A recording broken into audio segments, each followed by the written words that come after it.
My name is Lindy Bunch, and I'm the priest here at Trinity+St. Peter's Episcopal Church in San Francisco.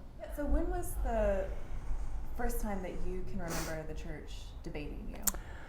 You know, it really, from the moment I set foot in the church, it was back in the early 90s, the place of LGBT people in the church was still being wildly discussed and debated. You know, the ordination of women was largely a done deal by that point, although there was still controversy for years afterwards.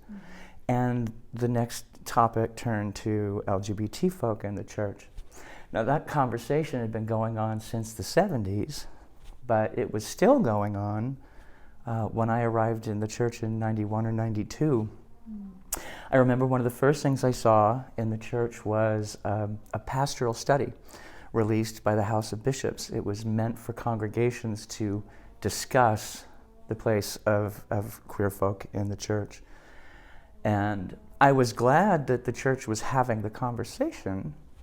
The thing that troubled me about it is that the conversation was being held as though we weren't in the room already.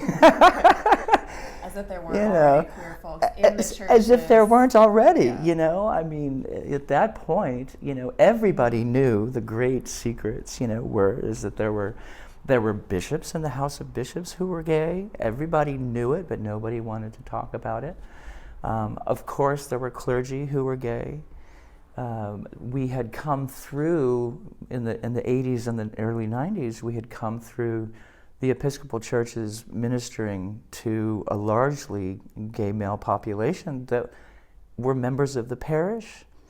The first parish job I got, they had a priest who had died of AIDS back in the 1980s. There were heroes back in those days, Again, the weirdness of being talked about like you're not in the room.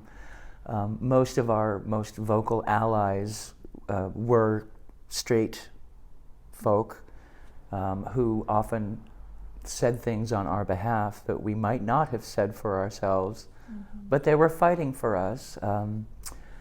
Jack Spong, John Shelby Spong, who was a bishop in Newark, New Jersey. Nice. I remember Walter Reiter, who was a bishop in, I believe, New Jersey, and he ordained the first openly gay priest who was out before the ordination process.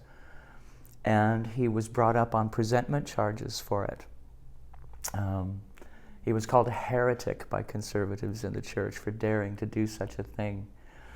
And I remember after I had moved to San Francisco in 95, the diocese here invited him to come and preach at the cathedral. And they made this big production about welcoming the heretic, right, who walked up the stairs in front of Grace Cathedral with his crozier in his hand and banged 3 times on the large brass doors to be let into the cathedral. And they did, of course. They welcomed him in and to great fanfare, and was there like a question? Yeah, I know, right? I mean, but it was all very dramatic. Goodness, that is.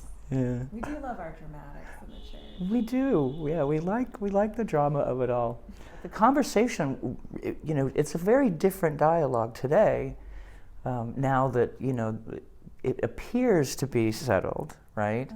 That we can marry in the church, and we have access to all orders of ministry in the church now. But back then we didn't. Back then it wasn't a question of marriage. It was a question of what is the appropriate pastoral response to LGBT people, even though we perceive that their lifestyle is incompatible with the church. That was a weird space, On one hand, you're glad that they're having the conversation, and that you felt as a queer person that there was space for you in the church. But at the same time, you were a cause for so much division